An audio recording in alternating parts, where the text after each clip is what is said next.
Benny Hill was the most successful comedian the world has ever known. He was the lad from Southampton who did the rounds of the music halls and working men's clubs doing the jokes and ended up being lauded by television audiences in 90 countries. La création de Benny Hill, Alfred Hawthorne. Hill est né à Southampton au milieu des années 1920, bien que même son année de naissance exacte fasse débat. Certains registres indiquent 1924, d'autres 1925. Son père dirigeait un magasin d'instruments chirurgicaux, un métier réaliste, sans lien avec le spectacle. Pourtant, le monde du divertissement coulait dans les veines de la famille. Son grand-père avait été clown de cirque et avait laissé une tradition de performance qui influença discrètement l'imagination d'Alfred enfant. La vie n'était pas drôle avant la comédie. Il conduisait des voitures, livrait du lait, rangeait des rayons chez Woolworths et jouait même de la batterie. Aucun de ses emplois ne semblait amusant, mais ils lui apprirent une leçon cruciale. Comment les gens se comportent quand ils pensent que personne ne regarde. Il apprit à repérer les petits détails dans ses situations quotidiennes. Une compétence qui formerait plus tard la base de son humour. Puis vint la Seconde Guerre mondiale, qui changea tout. Alfred apprit à réparer des moteurs et des voitures en tant que mécanicien dans les Royal Electrical and Mechanical Engineers. Plus tard, il fut chauffeur et opérateur de projecteurs, guidant des faisceaux dans les cieux sombres pour révéler les avions ennemis. Mais ce n'est qu'en rejoignant la section Combined Services Entertainment que son vrai talent se révéla. Il montait sur des scènes improvisées pour faire rire des soldats épuisés qui avaient plus besoin de rire que de nourriture ou de repos. Il apprit là quelque chose d'essentiel. La comédie pouvait être plus que des blagues, elle pouvait sauver des vies. Il utilisa cette compétence après la guerre. Il admirait les grands comiques britanniques de music-hall, capables de faire rire avec un mélange de slapstick, de parodie et d'esprit. Mais c'est l'animateur radio américain Jack Benny qui l'inspira le plus. Alfred adorait son timing, sa capacité à rendre le silence aussi drôle qu'une chute. En son honneur, il changea son nom en Benny, devenant le personnage qui définirait sa carrière. En 1947, Variety Bandbox fut sa première émission radio. Le public s'intéressa à lui pour son timing impeccable et sa capacité à incarner différents personnages, mais il comprit vite que la radio ne capturait pas son meilleur atout. Dès 1950, il passa à la télévision, terrain idéal pour sa comédie physique, expression faciale, gestes, slapstick. Au cours des 10 années suivantes, il démontra sa polyvalence. En 1962, il devint la star de l'émission anthologique Benny Hill, où il se transformait à chaque épisode. 2 ans plus tard, il surprit tout le monde en jouant Nick Bottom dans une version TV de Le songe d'une nuit d'été. Son instinct comique prouva qu'il pouvait mêler acting sérieux et humour, même en respectant Shakespeare. Il revint à la radio avec Benny Hill Time, parodiant James Bond, se moquant des stars pop comme les Beatles et introduisant des personnages récurrents comme Fred Scuttle. À chaque rôle, sa réputation grandissait. Au début des années 1960, Benny Hill était passé d'un garçon de Southampton à une étoile montante du show business britannique. Sa vie jusqu'alors avait été un terrain d'entraînement. Les emplois ordinaires lui avaient appris l'observation, le service de guerre lui avait donné une raison de vivre, et ses héros l'avaient inspiré. Il était prêt à franchir l'étape suivante. Benny Hill s'apprêtait à lancer l'émission qui le rendrait célèbre dans le monde entier. Ce pas allait changer la télévision pour toujours. L'ascension de The Benny Hill Show. The Benny Hill Show fut diffusé pour la première fois sur la BBC le 15 janvier 1955. À l'époque, il ne ressemblait à aucune autre émission. La plupart des comédies reposaient sur des jeux de mots ou du stand-up. Mais Hill apporta du neuf. Il reprit chansons, gags et personnages excentriques des anciens music-halls britanniques et les assembla avec la rapidité des sketchs TV. Chaque épisode était comme un spectacle de variété. Scènes rapides, blagues sur l'actualité, gags physiques absurdes. Le public comprit vite que ce n'était pas une comédie ordinaire, c'était un show qui brisait les règles et en inventait de nouvelles au fur et à mesure. L'émission évolua encore quand elle passa à Thames Television en 1969. Hill produisit des épisodes d'1 heure au lieu de formats courts hebdomadaires. Ce changement lui offrit plus d'espace pour des sketchs complexes, numéros musicaux et productions plus ambitieuses. Le nouveau format fonctionna à merveille et avec l'aide de Thames, l'émission conquit le monde. Dans les années 1970, elle était diffusée dans plus de 140 pays.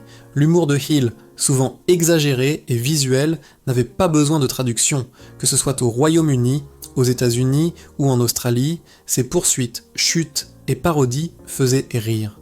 Le rire voyageait plus vite que les mots et The Benny Hill Show devint l'une des comédies britanniques les plus connues à l'étranger. Les personnages étaient ce qui rendait l'émission unique. Fred Scuttle devint un favori pour son élocution défaillante et sa maladresse. Harry Hill incarnait l'homme moyen, impuissant. Et puis il y avait Jackie Wright, l'acteur chauve parfait pour la comédie avec Hill. Hill le frappait sans cesse sur la tête et les regards vides de Jackie rendaient la blague encore plus drôle. Ces figures récurrentes donnaient l'impression que de vieux amis revenaient chaque semaine participer au chaos. Mais la scène finale de The Benny Hill Show était ce qui la rendait inimitable. Chaque épisode se terminait par une poursuite effrénée sur la musique saxo endiablée Yakety Sax.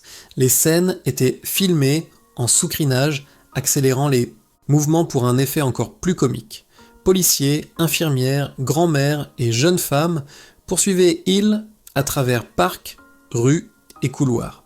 Cette séquence devint si iconique que Yakety Sax est encore immédiatement reconnue comme le thème de Benny Hill. Elle survécut à l'émission et devint un terme culturel pour désigner quelque chose de loufoque ou absurde. Dans les années 1980, Hill ajouta une nouveauté, les Hills Angels, un groupe de danseuses magnifiques. Leur chorégraphie sophistiquée apportait éclat et spectacle, mais elles suscitèrent aussi beaucoup de controverses. Les fans trouvaient cela cool et amusant, mais certains accusèrent l'émission d'utiliser les femmes comme accessoires, des critiques qui reviendraient hanter Hill. Malgré les critiques, l'émission devint immensément populaire. Au Royaume-Uni, elle atteignit 21 millions de téléspectateurs en 1971, l'une des plus regardées de l'histoire de la TV britannique. Aux États-Unis, elle fut acclamée et nominée aux Emmy en 1980 et 1981. En 1984, Hill remporta la Rose d'Or, l'un des plus prestigieux prix télévisuels européens. Cela scella son statut de superstar comique mondial. Au milieu des années 1980, Benny Hill était une figure célèbre partout, pas seulement en Grande-Bretagne. Son mélange de slapstick, parodie et allusions coquines l'avait propulsé des petites scènes locales à la gloire internationale. Mais sous les rires, des tensions couvaient, les goûts changeaient et un sketch allait mettre ces différences en lumière. Car derrière la musique, les poursuites et la gloire, une scène se préparait. Elle fut si choquante qu'elle marqua le début de la fin pour l'émission légendaire de Benny Hill. Quand la comédie franchit la ligne. The Benny Hill Show était encore regardé par des millions à la fin des années 1980, mais il attirait une attention inédite. Depuis des années, on reprochait à l'humour de Hill d'être dépassé. Ses poursuites incessantes et allusions sexy traitant les femmes comme des objets plutôt que des personnes. Les fans défendaient un divertissement inoffensif et les critiques restaient marginales. Mais un sketch changea tout, impossible à ignorer. La scène parodiait un concours de beauté, un cadre propice à l'absurde. Les candidates défilaient en tenue courte et Benny, dans le rôle d'un présentateur sexy, commentait chaque regard et mouvement. Les femmes n'étaient pas des personnages avec dialogue ou histoire. Elles étaient des gags visuels placés devant la caméra pour provoquer le rire. Ce type de mise en scène avait déjà été vu, mais la chute alla trop loin. Elle fut jugée si grossière qu'elle ôta tout amusement, ne laissant que le choc. Au lieu d'une légèreté absurde, elle sembla de mauvais goût, et même des fans de longue date commencèrent à reconsidérer ce qu'ils regardaient. Ce sketch cristallisa toutes les critiques accumulées. Médias, féministes et même d'autres comédiens accusaient depuis longtemps l'émission de sexisme. Ils avaient désormais une scène unique comme preuve. Ce qui passait pour un divertissement innocent apparut soudain comme une moquerie. Pour les jeunes générations habituées à de nouveaux divertissements, la blague n'était pas seulement ratée, elle était embarrassante. Les réactions furent immédiates. Des éditoriaux dénonçaient une émission déconnectée de son époque. Les diffuseurs furent interrogés, ce contenu avait-il encore sa place en prime time ? Les féministes renforcèrent la critique, affirmant que le sketch allait au-delà de la grossièreté. Il illustrait comment la culture pop objectivisait constamment les femmes. Ce n'était pas seulement des téléspectateurs occasionnels qui trouvaient cela déplacé, la société et la télévision évoluaient, des comédiens délaissaient le slapstick pour une satire politique incisive. Benny Hill sembla vieillot du jour au lendemain face à des émissions comme Saturday Live. Le sketch de la Reine de Beauté n'était pas une simple erreur, il devint un tournant culturel. Sans grand soutien, les critiques eurent beau jeu. Ce moment ne fut pas la seule raison de l'arrêt de l'émission. Il alluma la mèche d'années de frustration. Les audiences baissaient déjà, les coûts montaient, mais ce sketch devint le symbole de tout ce qui clochait. On parla moins de l'humour de The Benny Hill Show que de sa légitimité.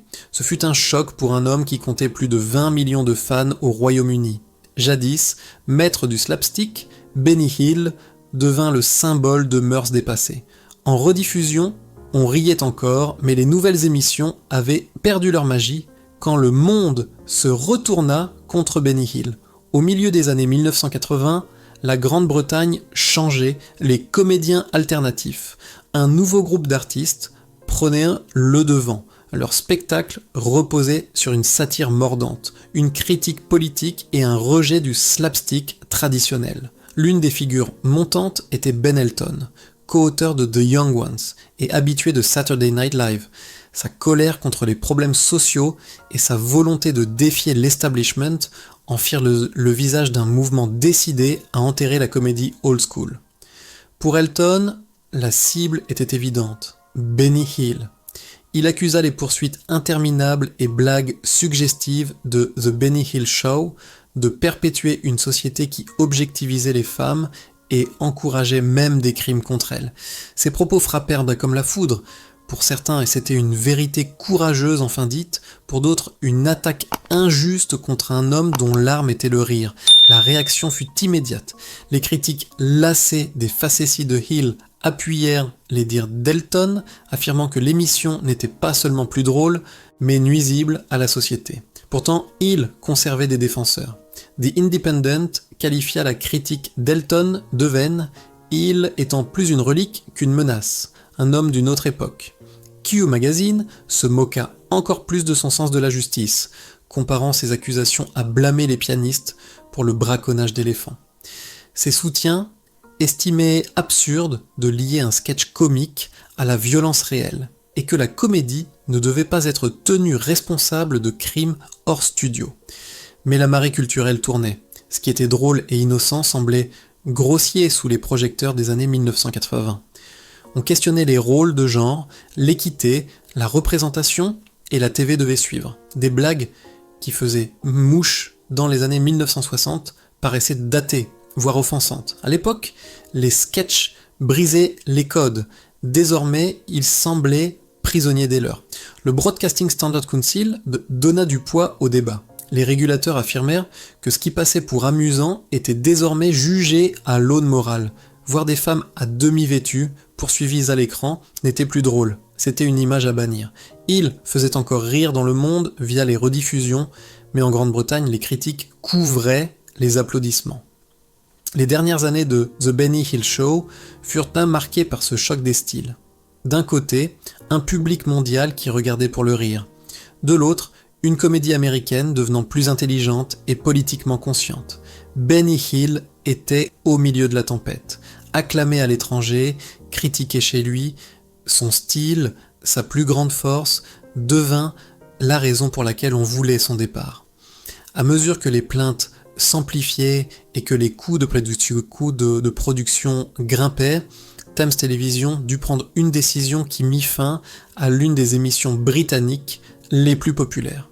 La fin d'une ère, à la fin des années 1980, The Benny Hill Show n'était plus ce qu'il avait été.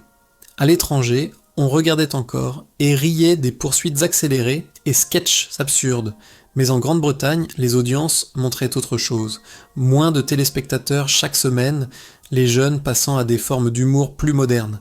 Ce qui fut l'émission la plus regardée de Grande-Bretagne semblait appartenir au passé. Les coulisses empirèrent avec les problèmes financiers. Chaque épisode coûtait environ 450 000 livres, environ 1,4 million aujourd'hui. C'était énorme pour les années 1980, dû au décor complexe, numéros de danse et grande distribution. Au fil des 20 ans, l'émission devint plus un fardeau qu'un atout. Ce n'était pas seulement l'argent, les controverses alourdissèrent le poids. Les détracteurs disaient l'émission dépassée et nuisible, et le sketch de la reine de beauté devint le point focal des plaintes. Tams n'avait plus le choix. Audience en baisse, coût en hausse, backlash public. En 1989, la chaîne décida que The Benny Hill Show ne serait plus diffusé après 21 ans. Les fans furent fort choqués, mais Hill ne s'arrêta pas. Il tenta de se réinventer avec Benny Hill's World Tour en 1991, visant à emmener son spectacle sur des scènes internationales où il avait encore des fans. L'ambition était grande, mais seul un épisode, Greetings from New York, fut achevé, avec de vieux complices comme Henry McGee, Bob Todd et Sue Upton. Cela ne sentait pas le renouveau. Sa carrière piétinait et le monde de la comédie avait tourné la page. Hors caméra, Benny Hill vivait d'une manière que beaucoup trouvaient étrange. Malgré sa fortune, il menait une vie simple. Il louait de petits appartements plutôt que d'acheter, réparait ses vêtements, préférait les courses bon marché. Jamais marié, il gardait sa vie privée hors des projecteurs, alimentant les rumeurs sur ses relations. L'homme qui semblait plus grand que nature à l'écran vivait une existence discrète, presque silencieuse. Sa santé déclina au début des années 1990. En février 1992, il fit une petite crise cardiaque, puis on lui diagnostiqua une insuffisance rénale. Les médecins recommandèrent Pakedanwer chirurgie et traitement qu'il refusa. Une thrombose cardiaque l'emporta dans son fauteuil.